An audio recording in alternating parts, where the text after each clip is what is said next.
So Jeff, I was wrestling with my son, who's now 24. Yeah. And it got to the point to where he sort of surpassed me in strength a few years ago. When he was what, 7? Pretty funny. So he grabbed my thumb and bent it all the way backwards. Oh my goodness. And I had to get surgery on my thumb. Oh. I ripped the tendon, and it was actually just like, you could just pull it and it goes all the way back like this. It crippled your hand. So thank goodness for the doctor who healed my hand, which is what we're talking about today. Yes, Jesus heals a man with a crippled hand. That's right. Wow. So he's Chris and I'm Jeff, and you're watching the Bible Guys.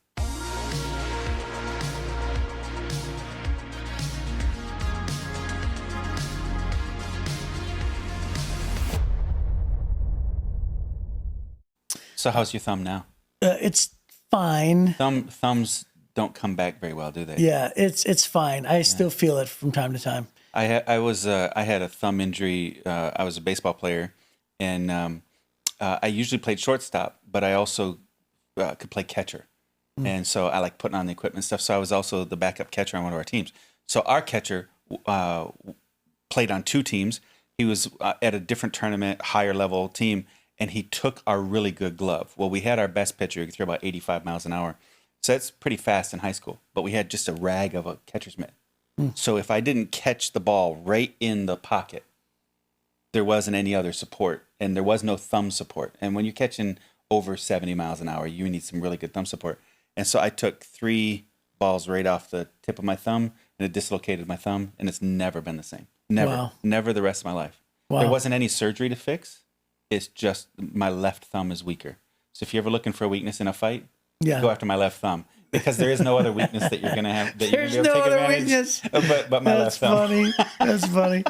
All right. Well, today there's a segment where Haley C. had written in a question. And so this segment is called Stump the Pastor. Okay. So here's what Haley C. had written in.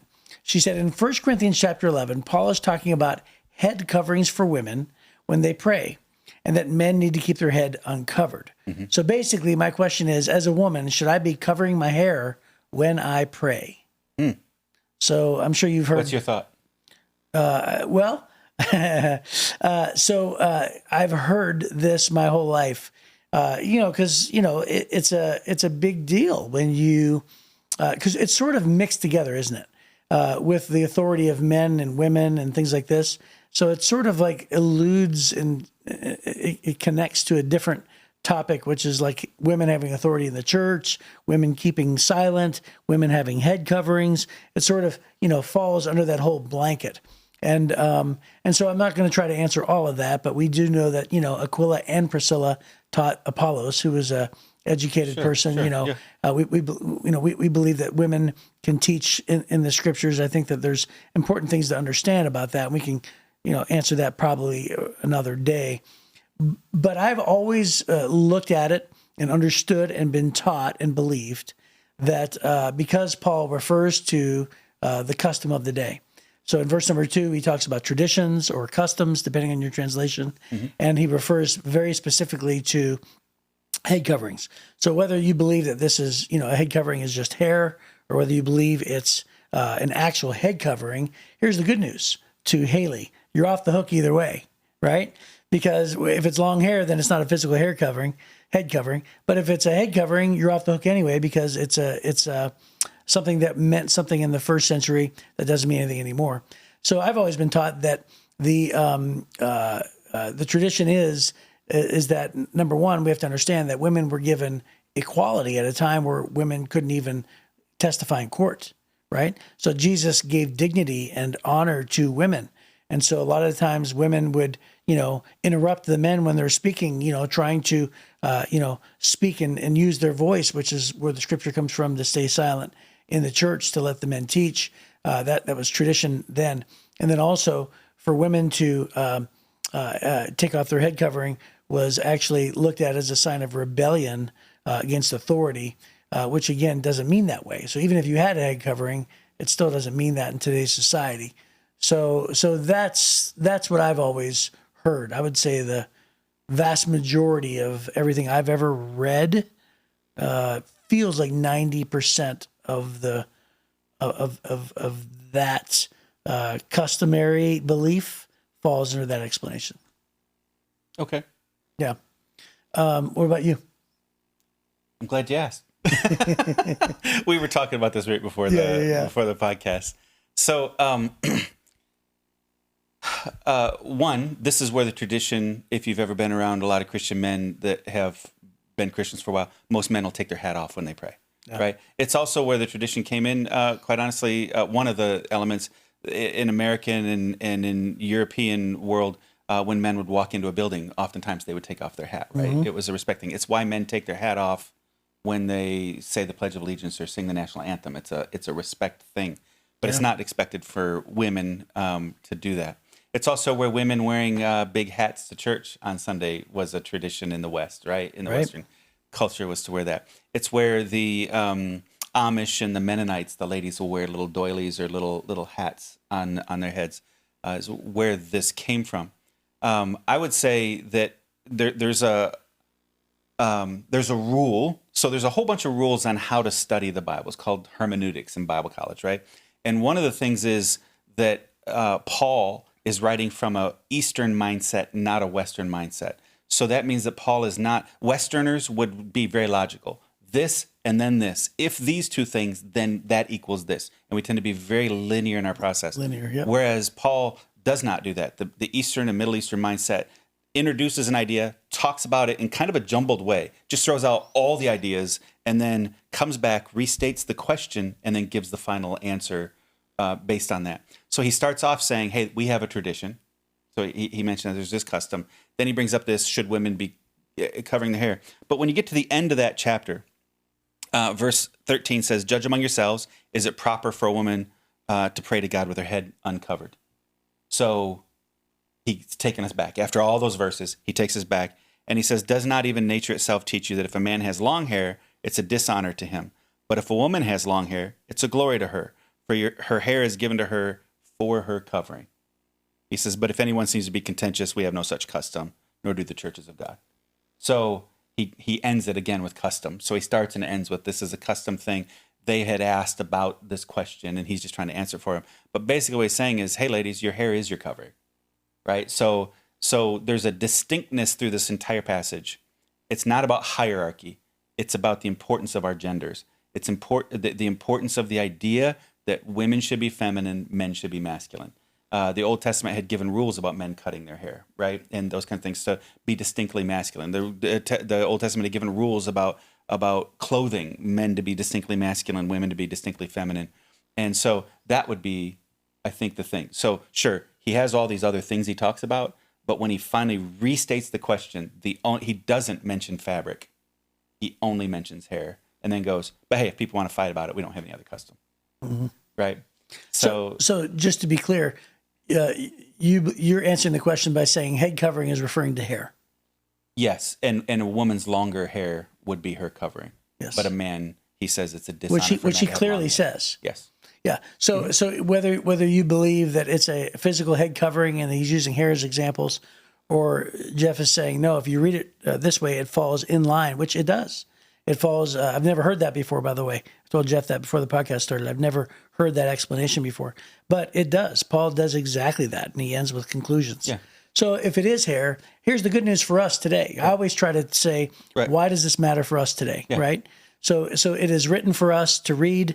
It's included in the Bible. It's important. Right. And we glean things off of stories, and we glean things off of things that happened back then that have. Anyway, the point is that for the 21st century person, you're off the hook either way. Yeah. For the 21st century person, distinctly feminine, distinctly masculine.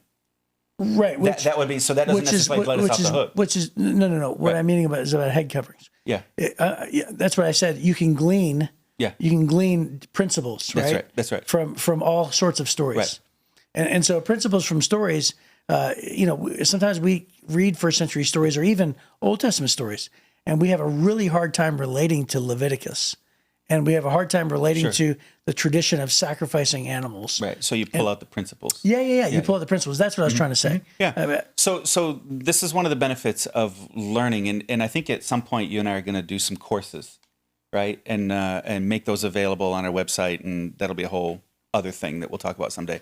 But in one of the courses, we'll probably do a hermeneutics kind of a course, which is how to study the Bible. And there are certain rules, certain guidelines that help you define meanings of things, particularly when it comes to a guy like Paul. Paul will write entire chapters in the original language as one giant run-on sentence.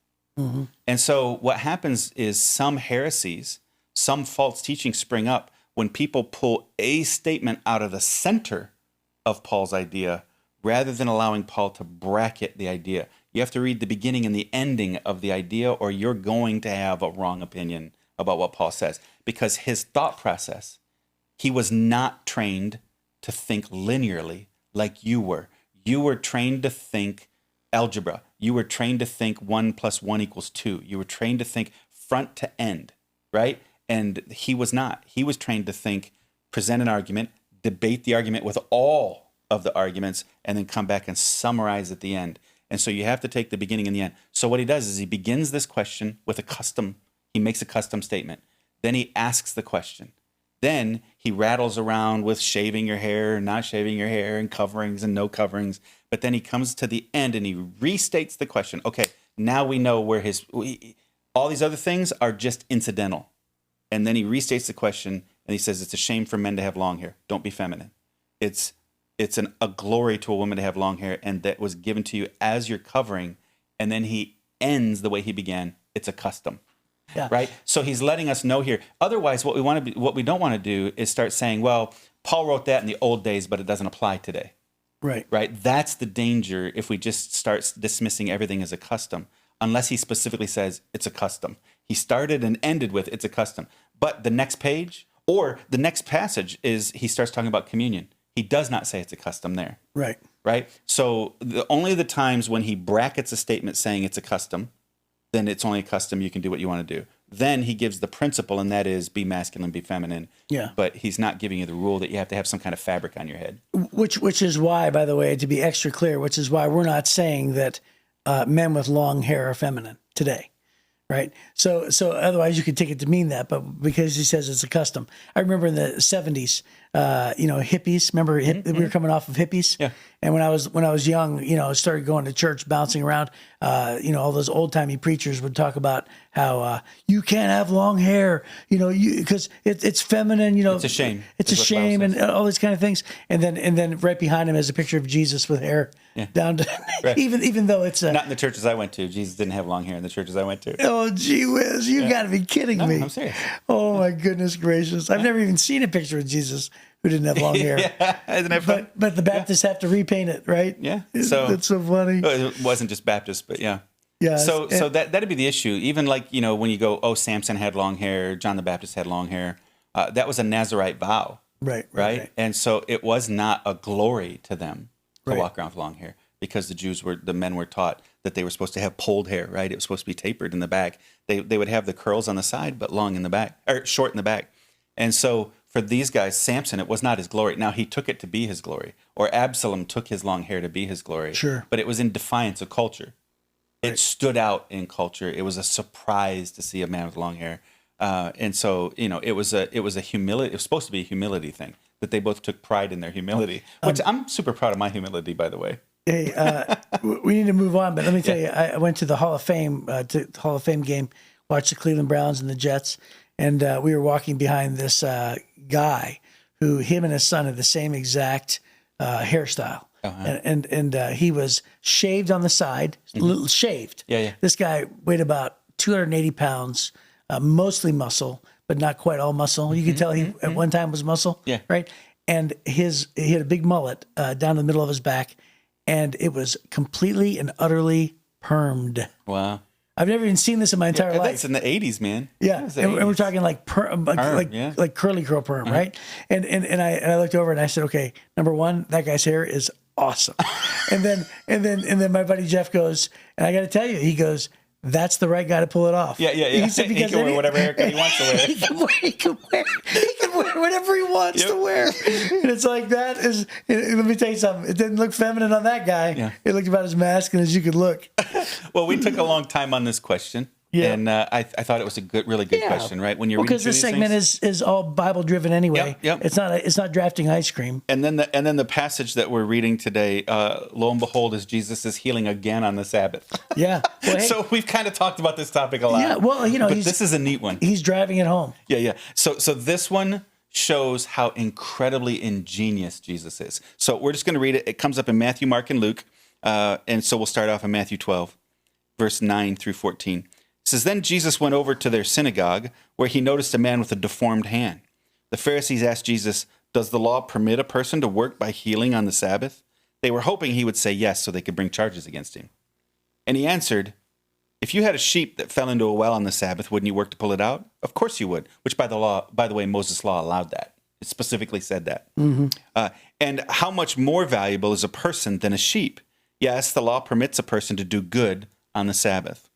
Then he said to the man, Hold out your hand. So the man held out his hand, and it was restored, just like the other one. And then the Pharisees called a meeting to plot how to kill Jesus.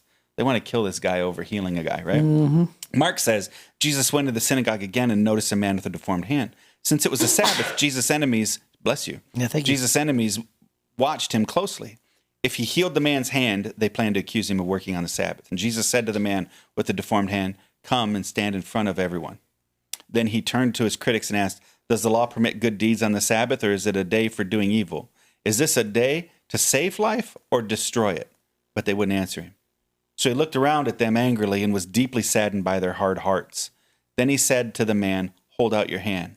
So the man held out his hand, and it was restored. At once the Pharisees went away and met with the supporters of Herod to plot how to kill Jesus. There's extra details in that one. That's kind of neat. Then it says, On another Sabbath day, a man with a deformed right hand was in the synagogue while Jesus was teaching. The teachers of religious law and the Pharisees watched Jesus closely. If he healed the man's hand, they planned to accuse him of working on the Sabbath. But Jesus knew their thoughts, and he said to the man with the deformed hand, Come and stand in front of everyone. So the man came forward, and then Jesus said to his critics, I have a question for you. Does the law permit good deeds on the Sabbath, or is it a day for doing evil? Is this a day to save life or to destroy it? And he looked around at them one by one, and then he said to the man, Hold out your hand. So the man held out his hand, and it was restored. And at this, the enemies of Jesus were wild with rage and began to discuss what to do with him.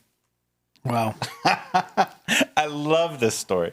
I absolutely love it. There's so many cool details in it. First of all, here's a guy, his right hand is withered.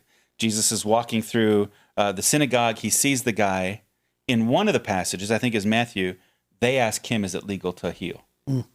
In the other two passages, Jesus turns around and says, well, what are you saying? Is it legal to do good, or should I just do evil? And then in Mark, it says Jesus is mad at them because they have such hard hearts and don't care about this And he man. was sad. Yeah, it was sad. Sad, not mad. No, he was angry and He was deeply angry saddened. and deeply sad. Yeah. And that they had such hard hearts and didn't care about this man. The rule was more important than the man. But then they're waiting to see if he says, yes, it's illegal to heal.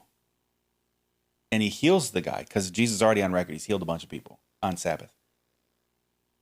Then he breaks the law and he admitted it in front of all these witnesses. Now, finally, we have the ability to get him, executed.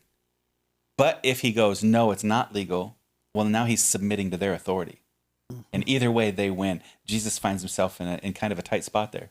And so what does he do? His answer is he doesn't heal the guy at all. He just says, stick your hand out. Because it's not illegal to stick your hand out. Right. He doesn't touch him. He doesn't say, poof, you're healed. He doesn't say anything.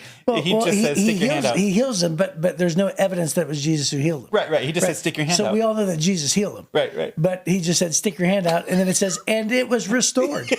Right? There was nothing they could grab a hold of. Remember when he healed the guy? Genius. In other parts of the scripture that we will get to probably later, when he heals the guy who's blind, he puts mud on his eyes. Right? Which, by the way, he doesn't have to do anything. Right. God speaks into existence. Right. Ex helio. He speaks something from nothing. Right. So he has the power to do whatever he wants to do. Hey, come to my house. No. If you speak, I know that my servant will be healed. I've not seen such great faith in history. But if he had spoken it, they would have said, right, he took credit for it and he did the work of healing. Right. So he didn't speak it. Yeah, my point was he doesn't have to put mud on the guy's eyes. He didn't touch him. He doesn't have to put his fingers in the guy's ears to heal the deaf.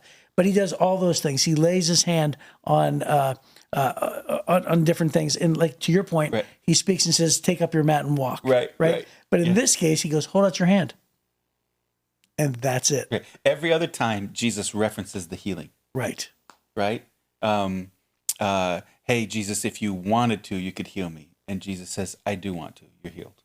Yeah. They let him down. Hey, your sins are forgiven. But to prove to you that I have the right to forgive sins, take up your mat and walk. There's always a command about the healing, except in this one, the only thing he says is take your hand out because they're trying to trap him.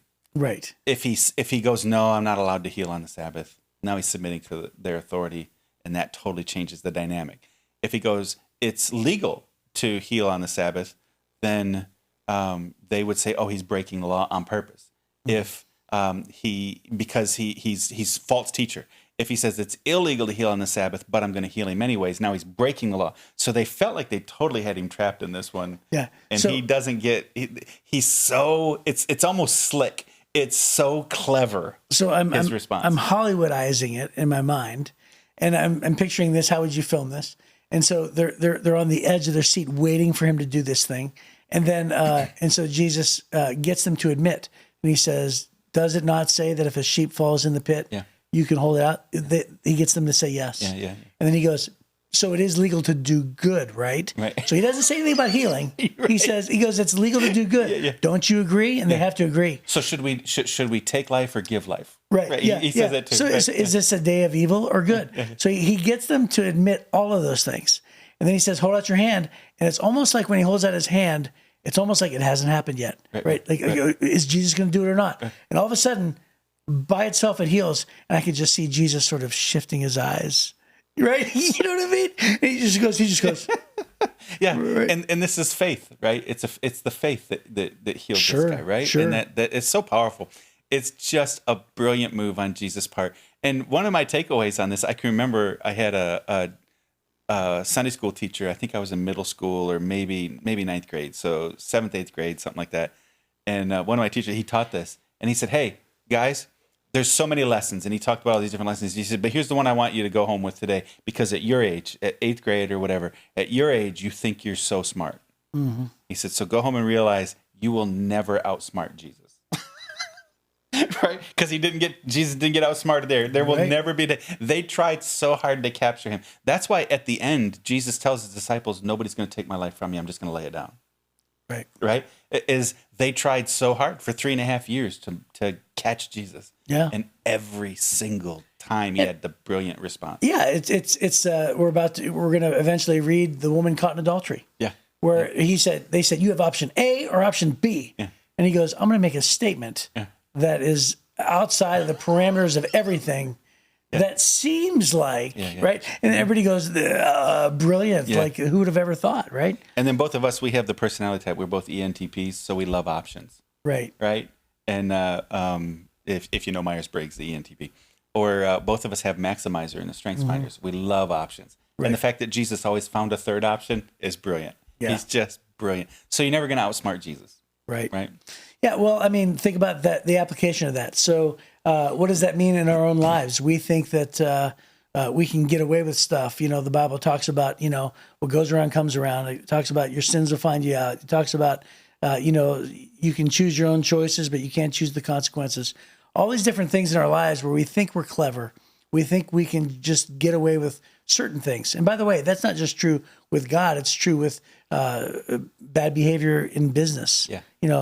Conducting ourselves poorly at the office. Yeah.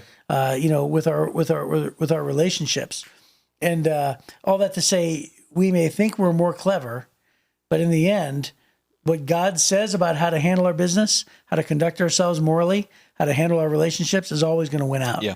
Because none of us are more clever than Jesus. Yeah. Right? The advice Jesus gives on how to handle our money is the best advice.